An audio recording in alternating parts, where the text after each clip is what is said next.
கண்டி மாவட்டத்தில் இது வார ஒரு ஆள் பார்லிமெண்ட்ல போயிட்டு என்ன பேசுறாரு? இன்னைக்கு முஸ்லிம்களுக்கு இத பிரச்சனை, உலக அளவில பலஸ்தீன்ல இருக்கிற பிரச்சனைகளை பத்தி பேசுவோம் எதிர்பார்த்து அனுப்பியிருந்தா அங்க போயிட்டு கொட்டப்பாக்க பத்தி பேசுறாரு. முனீர் முலாஃபர் இன்றைக்கு ஜனாதிபதி போற மீட்டிங்கல்ல அவரும் போயிட்டு பேசுறாரா சகோதரர்களே? அவருக்கு ஒரு டிப்யூட்டி மினிஸ்ட்ரி, எந்த ஒரு வேலையும் செய்யலாத ஒரு மினிஸ்ட்ரி ஒன்று கொடுத்து அவரை ஒதுக்கி வச்சிருக்கிறது. அவரை இப்ப தொப்பியும் இல்ல தாடியும் இல்லை. கோட்டாபே ராஜபக்ச அவ்வளவு கெட்டவனாக இருந்தாலும் அன்றைக்கு அலி சப்ரிய நேஷனல் லிஸ்ட்ல கொண்டு வந்து அவருக்கு கேபினட் மினிஸ்ட்ரியை கொடுத்தார். அவர் ஓட்டால வெற்றி வரல முஸ்லிம்கள்.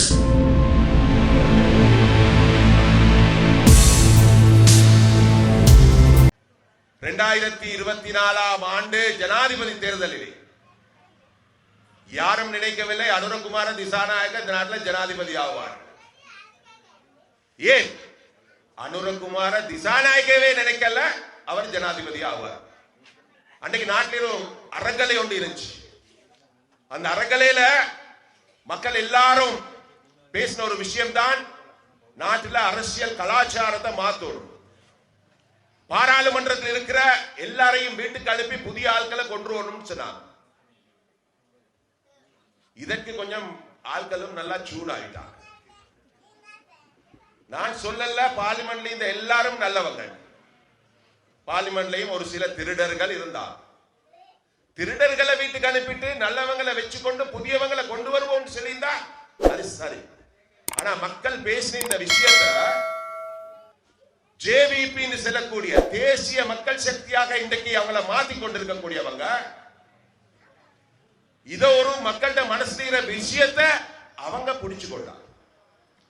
அனுரகுமார திசாநாயக்க நிறைய ஆட்களோட நானும் பழகிற நேரத்தில் சொல்லுவாங்க, சஜித் பிரேமதாச ஜனாதிபதியா வருவாரு, எங்கட கட்சிக்கு நாங்க ட்ரை பண்றது எதிர்கட்சி தலைவராகிறதுக்கு தான். அடுத்த முறை ஒரு ட்ரை ஒன்று அடிப்போம், நாட்டில் ஜனாதிபதி ஆகுது. ஆனா இந்த 3 வீல்ல இருக்கிற எங்கட சகோதரர்கள் பஸ்ல போற வார இடத்துல இந்த கடைகளுக்கு போனா நாங்க இந்த முறை ஒரு வித்தியாசம் ஒன்று செய்வோம் செய்வோம் செய்வோம் சொல்லி சொல்லி மாரிமாவைக்கு நல்ல ஒரு ஃபோம் ஒன்று பண்ணி கொடுத்தா. எந்த ஒரு பிளானும் இல்லாம இருந்த அனுரகுமார திசாநாயக் அவர் நினைச்சாரு எதிர்கட்சி தலைவராகி இந்த நாட்டில் கொஞ்சம் வேலையோட செய்வோம் எதிர்பார்த்து கொண்டு இருந்தவரை இந்த நாட்டு மக்கள் எல்லாரும் சேர்ந்து ஜனாதிபதியாக்கி விட்டார். அவருக்கு திக்குமுக்க அடிப்பை திண்டி பார்லிமெண்ட்லையும் அவர் சொன்னாரு ஜனாதிபதி ஆனதுக்கு பிறகு அவர் நம்பல, பார்லிமெண்ட்ல பெரிய ஒரு அலை உண்டு அவங்களுக்கு வீசும் சொன்னாரு, எங்களுக்கு ஒரு மெஜாரிட்டி ஒன்றை தாங்கன்னு கேட்டார். கண்டி மாவட்டத்தில் இது வார ஒரு ஆள் பார்லிமெண்ட்ல போயிட்டு என்ன பேசுறாரு? இன்னைக்கு முஸ்லிம்களுக்கு இத பிரச்சனை, உலக அளவில பலஸ்தீன்ல இருக்கிற பிரச்சனைகளை பத்தி பேசுவோம் எதிர்பார்த்து அனுப்பியிருந்தா அங்க போயிட்டு கொட்டப்பாக்க பத்தி பேசுறாரு. இப்படியான பாராளுமன்ற உறுப்பினர்களை அந்த ரல்லை ஒன்றுக்கு எடுத்து பார்லிமெண்ட்டுக்கு அனுப்பி வச்சிருக்கிறாங்க 159 பேர். இந்த 159 பேரையும் வச்சுக்கொண்டு இப்ப அந்த 6 மாசமா ஜனாதிபதி இந்த நாட்டில் சொன்ன விஷயங்கள் எதைத்தான் செஞ்சிருக்கிறார் கொஞ்சம் யோசிச்சு பாருங்க. அவர் சொன்னதை வெட்ல வந்து இந்த பாடசாலை உபகரணங்களுக்கும் மருந்துகள் விடயங்களுக்கும் வெட்ட வந்து இல்லாம முதலாவது பட்ஜெட்ல செஞ்சிருக்கிறாரா? அதற்கு முந்தி எல்லா அரசியல்வாதிகளும் ஓடின V8 எல்லாம் கொண்டு வந்து பார்க் பண்ணினாங்க. எங்க டிஸ்கவரி ஜிப் எல்லாம் கொண்டு வந்து பார்க் பண்ணி ஒரு ஷோ ஒன்றை காட்டினாங்க ஜனாதிபதி ஆபீஸுக்கு முன்னால கோல்ட் பேஸ்ல. கிட்டத்தட்ட 800 வாகனம். இந்த வாகனம் எல்லாம் இப்ப எங்க? எல்லாம் சொன்னாரு இந்த வாகனத்தை ஆக்ஷன் போடுவோம், போட்டு விற்போம், வித்துட்டு அதுல வார காசுல பாடசாலைகளை கட்டுவோம்னு சொன்னாரு. வசந்த சமரசிங்க ஓடுறது டிஸ்கவரியில. இதெல்லாம் அவங்க அந்த சுகபோகத்தை எடுக்கிறார். இது மாதிரி பல விஷயங்களை எங்களுக்கு சொல்லிக் கொடுத்து நான் இது எல்லாத்தையும் நாட்டுல பொதுவா இந்த விஷயங்களை செல்லக்கொள்ள எங்கட சமூகத்துக்கு வர சில விஷயங்களை நாங்க சொல்லித்தான் ஆகணும். இதுவரைக்கும் ஒரு கொடூரமான ஒரு ஆட்சி ஒன்று நடந்தா ஸ்ரீலங்கால கோட்டாபே ராஜபக்ச காலத்துல எங்கட முஸ்லிம் ஜனாசாக்கள் முழு உலகத்திலையும் இருக்கக்கூடிய நாடுகள்ல இருந்த இப்ப இந்தியாவை எடுத்து பாருங்க, சின்ன பிரச்சனை ஒன்று வரக்குள்ள பாகிஸ்தானுக்கும் இந்தியாவுக்கும் இடையில பிரச்சனை வரும்ன்ற அளவுக்கு இன்றைக்கு நாடு கொதிச்சு கொண்டிருக்கிற நாட்டுல கூட அன்றைக்கு முஸ்லிம் ஜனாசாக்களை பத்த வைக்கல சகோதரர்களை. அதை அடக்கிறதுக்கு கொடுத்தான் மோடி கவர்மெண்ட். இன்னும் பல நாடுகள் எடுத்துக்கொண்டு சொன்னா அவங்களுக்கு எல்லாரையும் ஜனாசாக்களை கொடுத்தான். ஆனா ஸ்ரீலங்கால கோட்டாபே ராஜபக்ச என்ன செஞ்சாரு, முஸ்லிம்களை பழி வாங்கணும்னு சொல்லி அதுக்கு ஒரு கமிட்டி ஒன்றை போட்டு ஜனாசாக்கள் கிட்டத்தட்ட 287 ஜனாசாக்களை பத்த வச்சார். ஆனா ஜனாசாக்களை பத்த வைக்கிறதுக்கு கோட்டாபே ராஜபக்ச எங்கேயும் சைன் பண்ண இல்ல. அதுக்கு ஒரு கமிட்டி ஒன்றை போட்டு போலே அங்க பாஸ் பண்ணி விட்டார். இப்ப பாருங்க, இந்த என்பிபி ஜேவிபின்றவங்க பாலஸ்தீனுடைய விடுதலைக்காக, பாலஸ்தீன் மக்களுடைய விமோசனத்துக்காக உலகத்தில் இருக்கிற பல நாடுகள் பாலஸ்தீனுக்காக பேசிக் கொண்டிருக்கிற நேரத்தில் எதிர்கட்சியில் இருக்கிற காலத்தில் அனுரகுமார திசாநாயக்க, பிமல் ரத்நாயக்க எல்லாம் வேண்டிய நேரம் வந்து இறங்குவாங்க ரோட்ல. பாலஸ்தீனுக்கு அவங்களோட சட்டன் காமிக்கு அவங்க நாட்டில் இருக்கிறவங்களுக்கு சரியான ஜனநாயகத்தை கொடுக்கணும்னு சொல்லி உலக நாடுகளுக்கு கேட்டுக்கொள்வாங்க. ஆனா இன்றைக்கு அவங்களோட கவர்மெண்ட் வந்திருக்குது, ஏதாவது பாலஸ்தீனை பத்தி அவங்க பேசுறாங்களான்றத நான் உங்களுக்கு மத்தியில கேட்கிறேன்.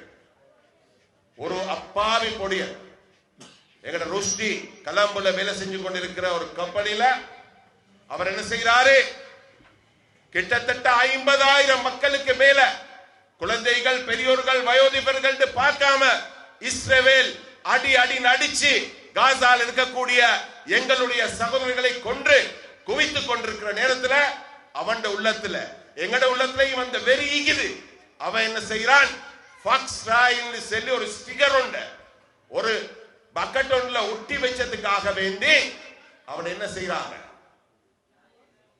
பிடிஏல 3 மாசம் தடுத்து வச்சு விசாரணை பண்றதுக்கு அவனை பிடிக்கிறது யாருன்னு சொன்னா டிஃபென்ஸ் செக்ரட்டரி அல்ல, இந்த நாட்டுடைய ஜனாதிபதி அனுரகுமார திசாநாயக்க கையெழுத்துல தான் அவனை அரெஸ்ட் பண்றான்.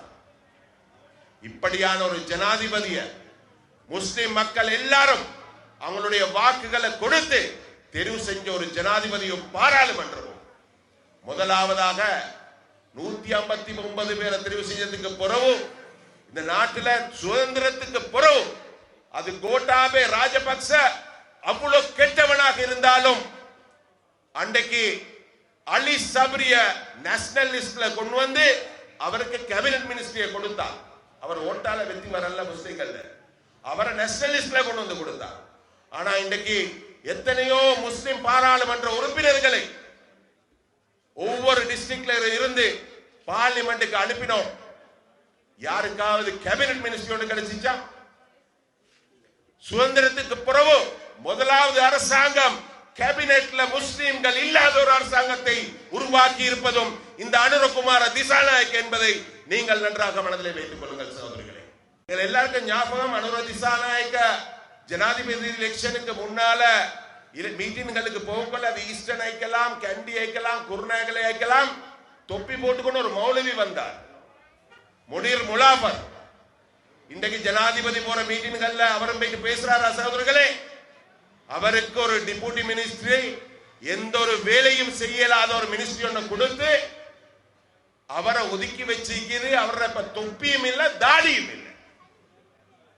இந்த லெவலுக்கு தான் அஷ்ரப் மினிஸ்டர் எல்லாம் அன்றைக்கு தொப்பியோட மயோன் முஸ்தபா எல்லாம் பார்லிமெண்ட்டுக்கு தோப்படுத்து கொண்டு போன சமூகம் எங்கிறது. இவ்வாறான சமூகத்தில் வந்த உலமாக்களே ஒவ்வொரு இடத்திலையும் போயிட்டு வக்காலத்து வாங்கி கொண்டிருக்கிற ஒரு துணை அமைச்சராக இருந்து கொண்டு இந்த பிரதேச சபையிலையும் வந்து எங்களுக்கு முஸ்லிம்களோட வாக்குகளை தாங்கண்டு கேட்கிறதுக்கு நான் முனீர் முலாபர்ட்ட கேட்கிறேன், வெக்கம் இல்லையா மௌலவி?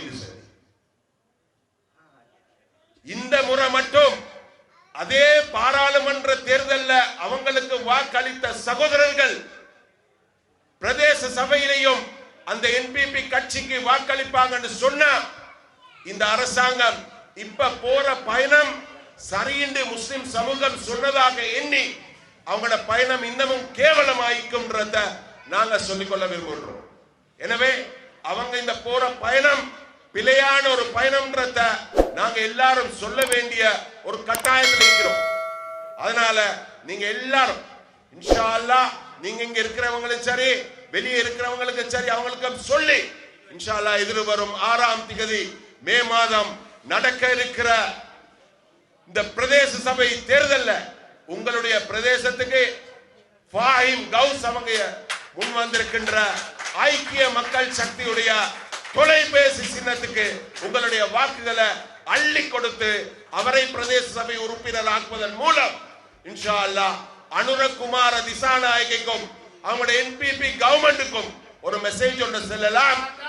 நீங்க போற பயணம் பில, உங்களோட பயணத்துல பிரச்சனை இருக்குது, முஸ்லிம் சமூகத்தை நீங்க சரியா கவனிக்கிறீங்க இல்ல, அதனால நீங்கள் எல்லாரும் நாங்க ஐக்கிய மக்கள் சக்திக்கு இந்த முறை வாக்குகளை போடுறோம், அதனால நீங்க திருந்தி உங்களுடைய பயணத்தை மாத்திங்க போன்ற ஒரு மெசேஜ் அனுரகுமார திசாநாயகிக்கு இன்ஷா அல்லாஹ் 6ஆம் தேதி நாங்க எல்லாரும் கொடுப்போம்ன்ற மெசேஜ் நான் உங்கள்கிட்ட கேட்டுக்கொள்கிறேன்.